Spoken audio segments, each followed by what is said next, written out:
In today's tutorial, we try to predict what will happen if we solubilize this chloroisopropanol together with sodium hydroxide in water.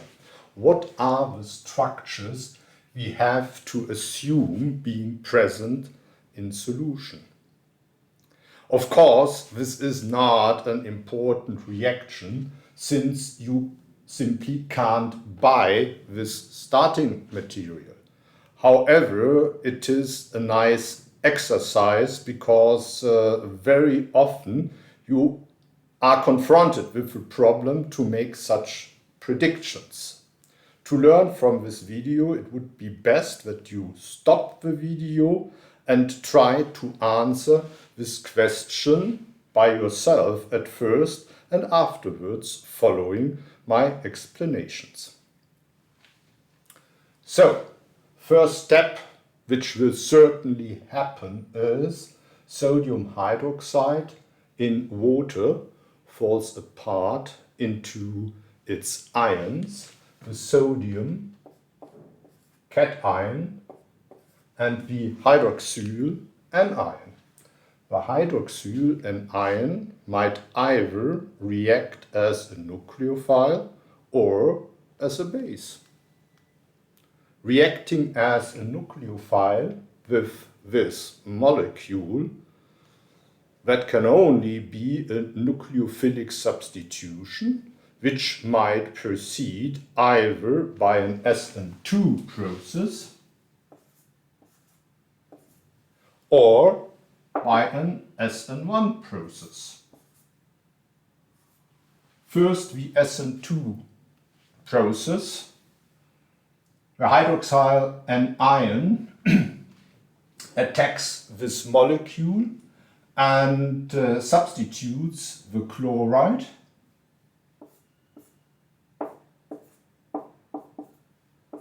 and this molecule with two hydroxyl group at one carbon would be the product, besides, of course, sodium chloride. And this is a typical structure of a so-called carbonyl hydrate.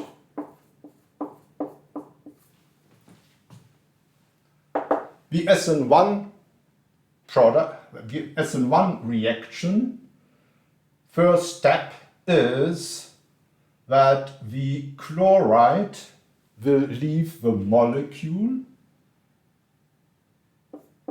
giving rise to this mesomerically stabilized cation.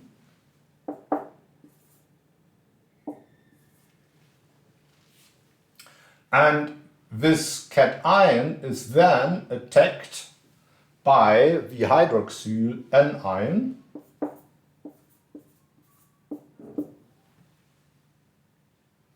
either as a nucleophile, again giving this carbonyl hydrate, or as a base, deprotonating here and forming acetone as a product. But to some extent it could also deprotonate at the CH3 group, giving rise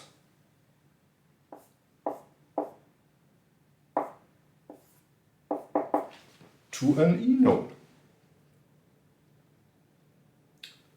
So, what about sodium hydroxide reacting as a base already in the first step?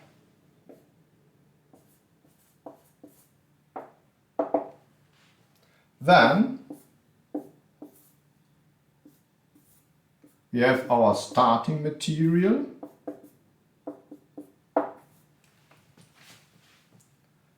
attacked by the hydroxyl anion directly at the acidic proton, and this molecule fragmentates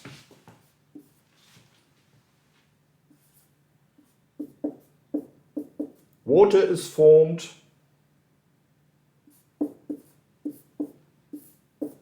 Acetone, the same as here, and chloride. So, okay. Further on, we should think about what will happen with these molecules under basic conditions. Well, here we have an acidic proton.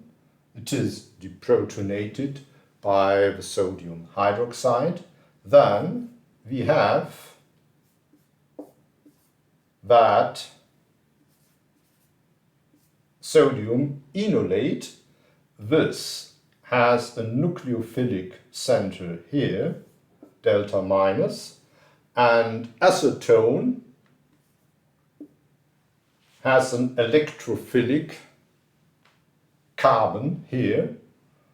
They can react with each other, and we know this type of process as aldol processes. First, aldol addition.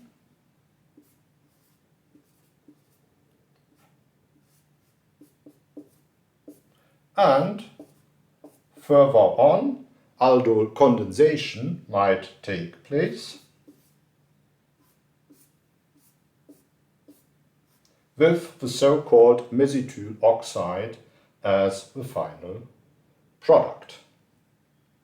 Let us go back to the SN1 type process,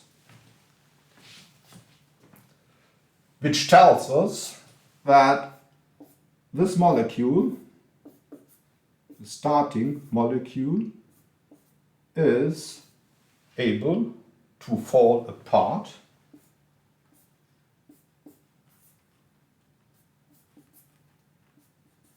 into these ions, and as you know, the chloride is weakly basic, could trap the proton.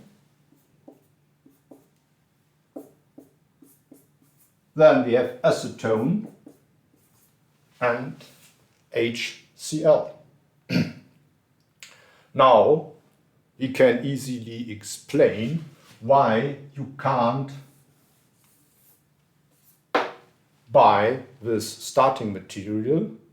No one wants to sell a molecule that can easily fall apart into these components, especially HCl. And then with HCl present, you have the possibility that again, aldol addition and aldol condensation processes take place, this time not catalyzed by base, but catalyzed by acids. So, thank you for listening. See you next time.